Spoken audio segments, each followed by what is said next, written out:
Hello, students. Let us today begin with a new topic in biotechnology chapter restriction enzymes. If we talk about recombinant DNA technology, enzymes, different cloning vectors, and component host, these three tools are used in biotechnology for transformation with the rDNA, recombinant DNA, or for making recombinant DNA. So, we are using different types of enzymes. With the use of these different types of enzymes, we will be cloning them or using them. Suppose this is the gene which are incorporating inside the plasmid. This is the plasmid. Plasmid is obtained from a bacteria and then it is put into a desirable host. So there it can function. So the three tools which are used for transformation in rDNA technology are enzymes, cloning vectors, and component host. If we talk about enzymes, there are different types of enzymes which are using such as lysozymes, nucleases, DNA ligases, DNA polymerases, alkaline phosphatases, and reverse transcriptase. Lysozymes, these are naturally occurring enzymes. They are found in body secretions. They are also found in our tears or saliva and milk, and they are having antimicrobial agent. They are basically used to cleave the peptidoglycan present in the cell wall, peptidoglycan which is present in the outer covering of the wall of the bacteria, the glycocalyx region. Nucleases are, we are going to study about nucleases in detail. They are also called as molecular scissors. DNA ligases, ligases are those enzymes which are used to join or stick to pieces of the DNA molecule. So they are the fevicol, or they are the one which are going to join. DNA polymerases are used to synthesize chains of DNA. Alkaline phosphatase are basically used to digest different types of proteins. Reverse transcriptase are responsible for carrying out reverse process of transcription. Actually, in transcription from DNA, RNA is formed. But in reverse transcription, it is ulta, it is opposite. From RNA, DNA will be formed. So this reverse transcription is carried out by enzyme reverse transcriptase.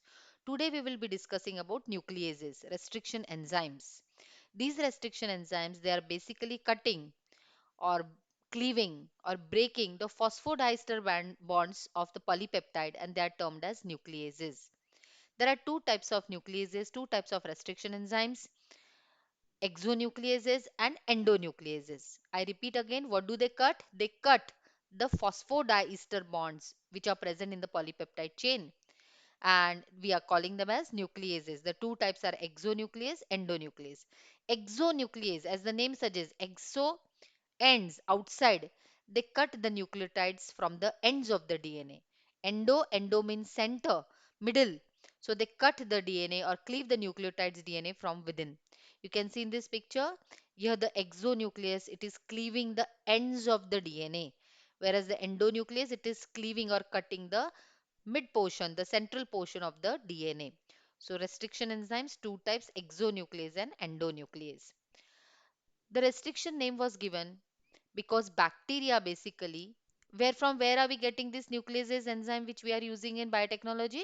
We obtain it from bacteria.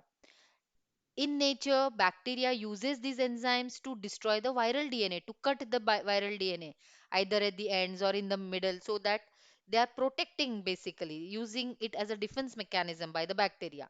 And we are obtaining these nuclease enzymes from the bacteria, where bacteria is using to restrict the potential of the virus, so we are calling it as a restriction enzyme.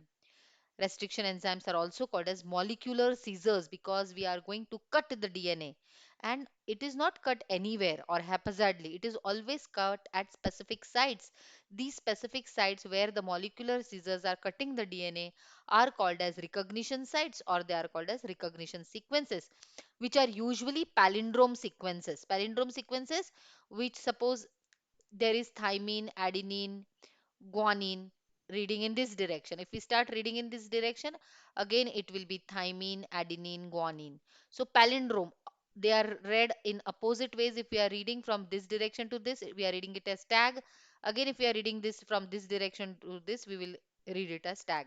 Such sequences are called as palindrome sequences, and usually the restriction sites where the nucleases cut the DNA are palindrome sequences. Different restriction enzymes are found in different organisms which will cut the DNA at different sites. For example, let us look at this chart, which is also mentioned in your textbook. There we in the first table will see about all the different names of the restriction enzymes from the source or the organism or the bacteria from which we are obtaining. Always remember, students, restriction enzymes are obtained from bacteria. Then the recognition sequences, where it is cutting it, and what is the product obtained, what type of the end products are obtained. So first one we are going to study is ALU1. ALU1, the name because it is obtained from Arthrobacter luteus. A stands for Orthobacter, LU stands for luteus. And what is the recognition sequence? It is cutting it between guanine and cytosine. Look here, guanine, cytosine this side. If we read it on the opposite direction, again it comes guanine, cytosine. And when it is cutting, the product obtained is having blunt ends. There is no exposed nucleotide, such is called as a blunt end. The second is BAM H1. B stands for Bacillus. AM stands for Amyloliquefaciens. Amyloliquefaciens. Bacillus amyloliquefaciens.